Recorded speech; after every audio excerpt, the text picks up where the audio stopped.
idea, conocimiento para la educación.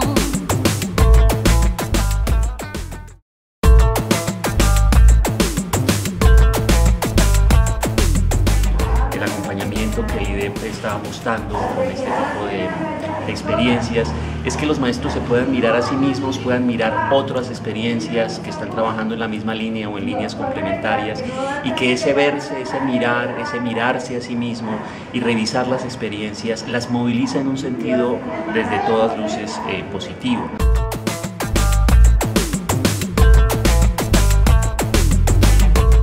Bueno, me parece importante innovar en la escuela porque día a día nosotros los profes nos damos cuenta que los niños presentan ciertas dificultades. En el caso de las matemáticas es conveniente empezar a implementar diferentes estrategias que nos permitan llamar la atención de los niños y asimismo involucrarlos en cada una de las actividades que se desarrollan en el aula. Bueno, yo considero que innovamos en la escuela, o intentamos innovar en la escuela, porque la escuela es un ambiente de reflejo de lo social, ¿no? Y lo social siempre está reciclándose, no reciclándose, está renovándose. Por lo tanto, la educación también tiene que estar innovando y renovándose constantemente.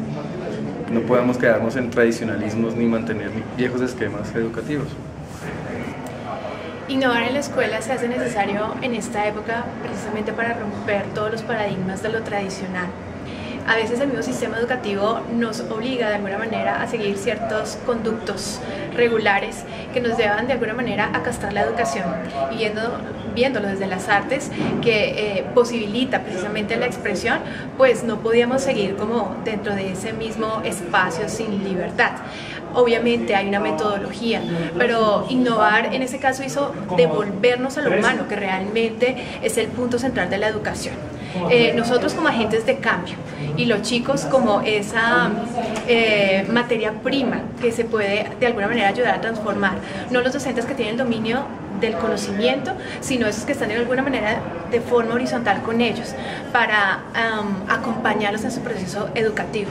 Innovar hace que pensemos la educación desde otro punto de vista todo el tiempo, que también nos enriquezcamos nosotros mismos y que generemos otro tipo de enseñanzas a través del aula y especialmente desde las artes.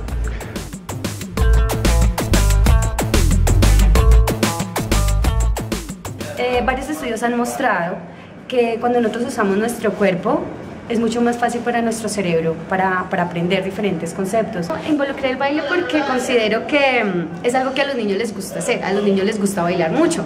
Entonces lo que hice fue tomar eso que les gusta a todos los niños y poderlo involucrar con matemáticas. ¿Cómo lo hicimos? A través del baile los niños lo que hacían era, ellos planteaban su baile teniendo en cuenta sus gustos, y en el baile ellos empezaban a escribir una figura. En esa figura, cada vez ellos paraban en los vértices de la figura para describir diferentes ángulos con su cuerpo. Los niños observantes, ¿qué hacían?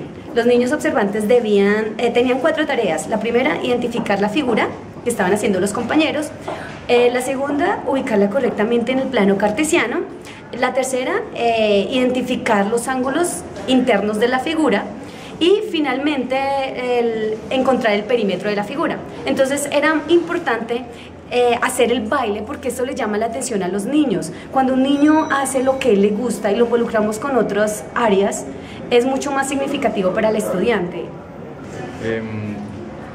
Arte y cuerpo, precisamente, pues, en ese sentido de volver a retomar esa educación corporal que tanto olvidamos, que dejamos en el aula sentado, amarrado en una silla, se hace necesario para poder desarrollar la sensibilidad, las emociones, el trato con los otros, la autoestima, la autoimagen y pues la noción de persona, que siempre queda relegada a otros ámbitos en la escuela por la exigencia curricular y temática y no sé, otro tipo de conocimientos.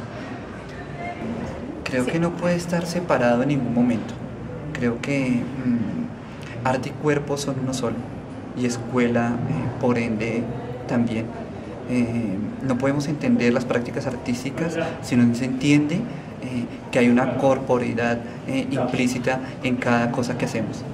Entonces, entender que el cuerpo es algo que debe ser un eje transversal en la educación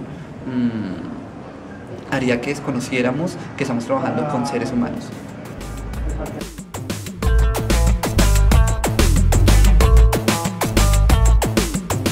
Para los maestros es no aflojar en este momento, es por el contrario, después de haberse encontrado con otros maestros, después de haberse visibilizado en este contexto, es trabajar incluso con mucho más ahínco, con mucho más esfuerzo, con mucho más optimismo, y uno lo siente cuando habla con los docentes al final de las sesiones. En la escuela están muy entusiasmados, muy orgullosos de sus proyectos, reconociendo el valor que ahora tienen, y lo más importante es que ellos, que son los actores primordiales de esas experiencias, continúen movilizando y empujando los proyectos. Las instituciones un respaldo, tanto a nivel económico como a nivel contextual, en el sentido de que se abran más espacios para que esas experiencias salgan del aula y trabajen con el contexto escolar, institucional, con la comunidad, que muchos de los proyectos, si no todos, precisamente están saliendo del aula y están trabajando con espacios, con instancias, con otros docentes, con la comunidad, y allí es donde se resignifican de un modo extremadamente positivo. Del lado de las políticas públicas, yo creo que es reconocer estas experiencias que los docentes están haciendo en contextos muy difíciles, contextos de vulnerabilidad, con estudiantes hijos de la violencia, con estudiantes con maltrato, con discriminación, con bullying, y tienen un valor enorme en cuanto a la civilidad, en cuanto al ser ciudadanos, y cómo a través del arte, pues esta línea de corporeidad y de escuela, están logrando precisamente eso, generar conciencia en los estudiantes, descubrir nuevas formas de relacionarse con el otro, de aceptar la diferencia, de reconocernos como un país distinto. Y es allí, en esas acciones, en esas estrategias pedagógicas, donde creo que se está haciendo una transformación supremamente importante. IDEP, conocimiento para la educación.